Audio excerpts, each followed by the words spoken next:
নবীতে কান্নার রোল পড়ে গেল। সবাই বুঝতে পারছে আমার নবী ইমামতির মধ্যে আসে না রে, নিশ্চয়ই কোনো কাহিনী আছে। যখন দেখা যায় নামাজের টাইম চলে যাবে, হঠাৎ করে তাকায়া দেখে একজন ইমামতির মুসল্লায় দাঁড়ায় গেছে। সাহাবীরা ইমামতির মুসল্লায় দেখে আশ্চর্য হয়ে গেল, এই লোক যেহেতু ইমামতির মুসল্লায় দাঁড়ায় গেছে, আর কোনদিন নবী দাঁড়াবে না।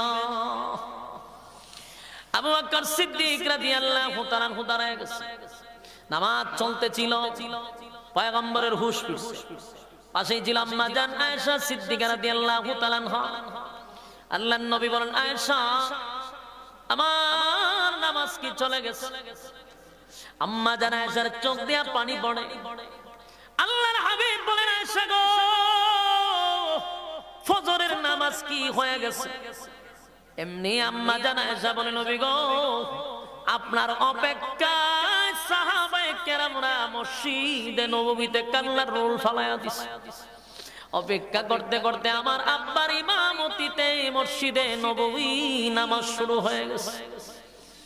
আল্লাহর নবী বলে, আয়েশা রে, আমি উঠতে পারি না, আমার বুকে ব্যথা, আমার শরীরটা বড় দুর্বল, আমারে কি একটু দেখাইবা? আমার সাহাবীরা নামাজ পড়ে।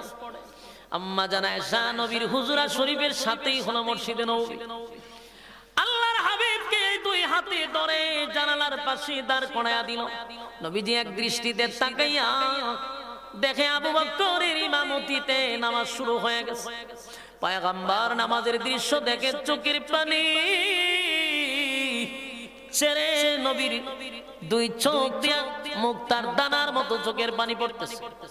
আল্লাহর নবীর চোখ বেয়ে পানি পড়ে। আম্মা জান বলে, নবী গো, আমার আব্বা নামাজ পড়ায় গো নবী, আপনি কেন দেখে কান্দেন? আল্লাহর নবী কেন কান্দেন? আল্লাহর নবী বলেন, আয়েশা, সব কান্না কিন্তু দুঃখের কান্না নয়, সব কান্না দুঃখের কান্না নয়। আজকের এই কান্নাটা হলো আমি নবীর সুখের কান্না।